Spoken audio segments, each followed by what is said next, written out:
Ram Ram everyone, सभी प्रिय दर्शकों को ideology of astrology group channel में हार्दिक स्वागत है। प्रिय दर्शकों, मैं हूं आचार्य अनंत रामदास, उपस्थित हूं एक नए विचारों के साथ आपको जानकारी देने के लिए। तो आइए आज हमारे चैनल में विचार करेंगे हमेशा धन प्राप्ति योग। हमेशा धन प्राप्ति योग। उससे पहले छोटी सी निवेदन है, हमारी वीडियो को पूरा देखें। और क्या आपके भी ऐसे योग है, कहीं प्रतिबंध है या कोई नज़र टोटका तो कर नहीं दिया है जिसके कारण आप तंग हैं, परेशानी है और समस्याएं हैं, तो उससे निजात पाने के लिए अपने जन्म कुंडली खोलिए और देखिए। साथ में कुछ ईर्ष्यावर्ष रोके जाते हैं, किसी आप अनजान होते उस क्रियाओं से, ऐसे भी होते हैं। इसलिए आप हमारे से जुड़कर रामचरितमानस कथा और भागवत की कथा, रामार्चन और ग्रह शांति, ग्रह योग जो जप है ग्रह शांति का, और तंत्र माध्यम से किए गए टोटका आदि, इन सब चीज़ों से निजात पाने के लिए और अन्य जो परेशानियां हैं, जानकारी लेकर अपने जीवन को सर्वश्रेष्ठ बना सकते हैं।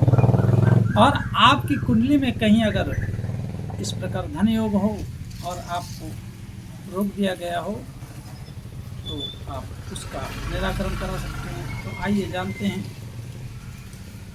कि क्यों ऐसा कैसे होता है और धन प्राप्ति योग कैसा होता है नित्य प्रतिदिन। ये है 28/6/84 का है, हमेशा धन प्राप्ति योग।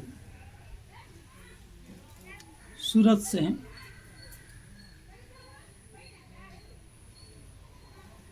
गुजरात। लग्न में राहु, शनि दूसरे भाव में, बृहस्पति पंचम में, मंगल षष्ठ में है, केतु सप्तम में, शुक्र नवम में है, चंद्रमा दशम में है और सूर्य बुध का सुंदर इति बुध आदित्य योग जो कहा जाता है वो एकादश भाव में। ये एक अपने आप में एक बहुत उन्नति परक कुंडली है।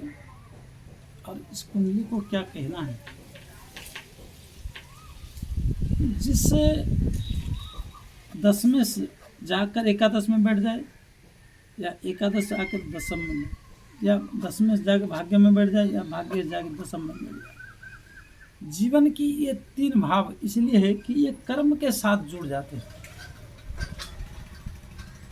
और यहाँ जो सुंदर योग बना हुआ है, इनको कोई ना कोई अच्छा खासा वफादार आदमी, वफादार व्यक्ति जो जी जान से इनके प्रति समर्पित होकर मेहनत वो करता है, सुझाव वो देता है, परंतु इनकम इस व्यक्ति के झोली में आता है। जीवन में आपका अगर 2 ऐसा वफादार साथी हो, मित्र हो, पत्नी हो, परिवार का कोई भी A to Z कोई भी संपर्की हो,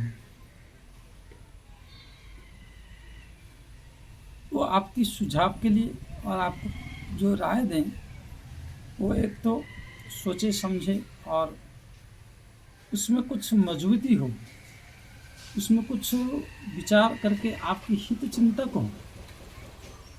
ऐसा आदमी मिलना पहली बात है कि मुश्किल है। इस घोर कलिकाल में ये एक अपने आप में बहुत बड़ा समस्या है। परंतु बुध और सूर्य एकादश भाव में इसको बहुत अधिक सर्वश्रेष्ठ योग कहा गया और बहुत एक कीर्तिमान योग कहा गया। परंतु एक बात हमेशा, ये जितना ऊंचे जाते हैं लोग, इनके साथ एक विरोधी भी उतना तगड़ा होता है। षष्ठ भाव में रिपु का भाव है, रोग का है, ऋण का है, कर्ज आदि का समस्याएं, षष्ठ भाव से समस्याएं उत्पन्न होना। यहाँ मंगल बैठा है, ये व्यक्ति कहीं ना कहीं किसी न किसी बात से तुरंत क्रोधित होकर भीड़ने में ये हो जाता है, तो वो खिजिया जाता है, जिसको कहते हैं गुस्सा हो जाना। उसके कारण इस व्यक्ति की जीवन में जो समस्याएं हैं वो निमंत्रित कर देते हैं, और निमंत्रित करके मंगल भले बाद में इनको विजय प्राप्त हो, परंतु कुछ दिन के लिए रुकावट हो जाएगी। अब कोई बलवान है, ऐसा व्यक्ति तो बलवान होते ही हैं, परंतु अब इनसे हर कोई सन्मुख तो नहीं लड़ सकता है, सन्मुख विरोध कर नहीं सकता। सन्मुख विरोध करके मरना तो है नहीं, क्योंकि षष्ठ मंगल है, मंगल बैठे हैं षष्ठ में, और पराक्रम से आकर षष्ठ भाव में बैठ जाना एक अपने आप में हमेशा एक किसी न किसी के साथ। यहाँ पर जब भी मंगल, शनि, राहु आदि बैठ जाए तो किसी न किसी विवाद के कारण कुछ दिन के लिए इनको परेशानियां झेलना पड़ता है, और इनकी गुप्त शत्रुओं सामने लड़ नहीं सकते तो गुप्त रीति से गिराने की चेष्टाएं रहेंगी। परंतु हमारी जो विचार है, नित्य धन क्यों प्राप्त होता है? एक तो मिथुन राशि है, उनफा सनफा योग बन रहा है,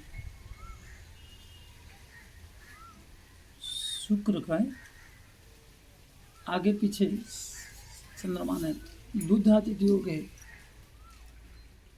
शनि जब भी दूसरे भाव में बैठ जाए तो चतुर्थ भाव से सुख समृद्धि पर थोड़ा सा भोगने ना दे, गुप्त बीमारियों को प्रकट कराए, और साले साहब बड़े भाई आदियों से विवाद करवा दे। इन सब चीज़ों को करे, लेकिन धन खूब देता है, क्योंकि इस साइट में ग्रह होना दक्षिण भाग में, और दूसरे भाव में शनि का होना, शनि इनकी 13 डिग्री पर, और अच्छे खासी धन को इनकी जैसे जैसे एज वृद्धि होगी तो इनको मिलेगा। और व्यक्ति को जन्मजात अगर किसी बड़े घर में जन्म ले ले तो धनवान होना अलग बात है, परंतु हमेशा जो न्यूनतम लेवल से उठ के गया है,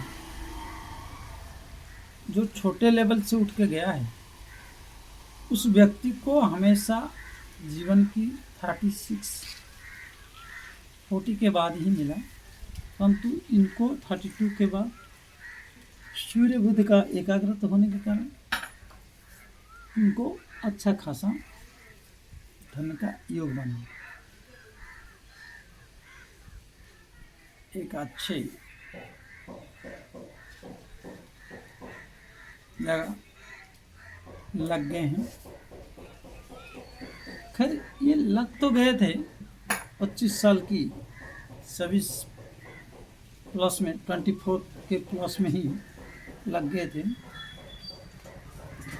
क्योंकि शुक्र का भाग्य सोना, भाग्य भाव में ही शुक्र होना, इनकी भाग्य उदय 24 एज के प्लस में। लेकिन इनकी एक आकांक्षा थी कि हम आगे और बढ़ेंगे कि नहीं, क्या होगा क्या नहीं, एक द्वंद्व था। तो हमारे से जुड़े थे, तो हमने जब बातचीत हुई थी तो हमने उनको कहा था कि आपको 32 के बाद ही कहीं ना कहीं और ऐसा कुछ घटना घटा जो इनको अच्छे पोस्ट मिल गई।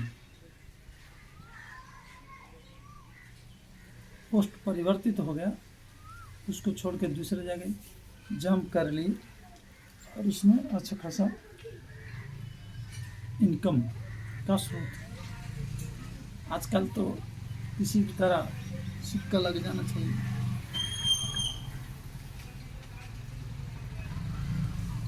और जहाँ पैसा आए,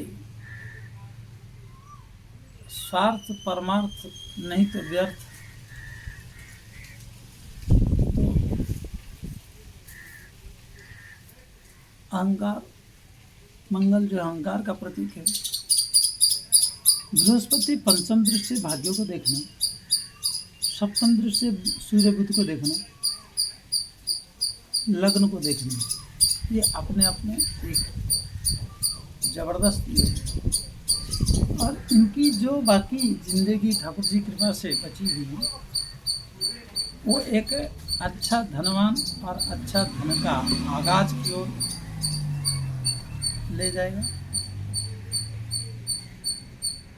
2 साल बाद इनका और प्रमोशन होने के बाद इनको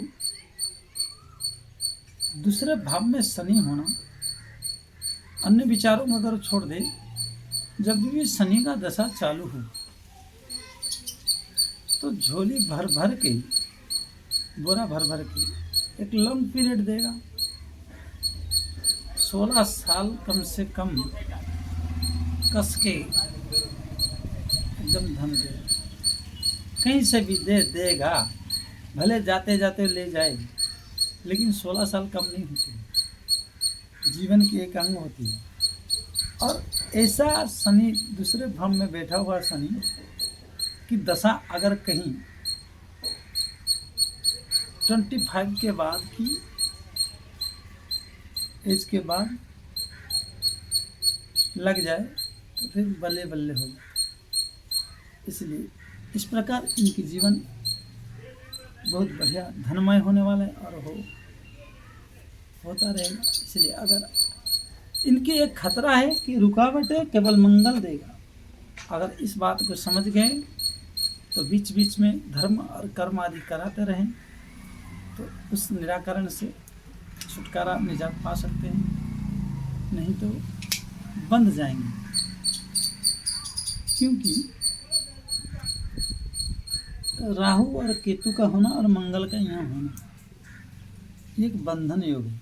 और राहु की दृष्टि बृहस्पति में होना मतलब इनको तुरंत टोटकादि लागू हो जाता है। ईर्ष्यावश कोई तंत्र आदि कर दे तो वो भी तुरंत लागू हो जाएगा, क्योंकि लगेगा तभी तो शत्रु का हनन होगा। अब जब होगा, लेकिन आप तो 4-5 साल के लिए बंध जाओगे। इसलिए ऐसा अगर योग है तो आप भी थोड़ा सावधानी बरतें और उन्नति उत्तर करें। इसलिए आइए मित्रों, आज के लिए इतना ही। पुनः फिर मिलेंगे। जल्दी से जल्दी लाइक, सब्सक्राइब, शेयर, कमेंट अवश्य करिए और हमसे जुड़ने के लिए संपर्क करिए। हमसे जो भी होगा वो किया जाएगा। भिक्षा और दीक्षा की जो परंपरा है सनातनियों की, वो किया जाएगा। यो यथा माम प्रबद्धन्ते तम तथैव भजाम्यहम्। आगे मिलेंगे। जय श्री राम। राम राम।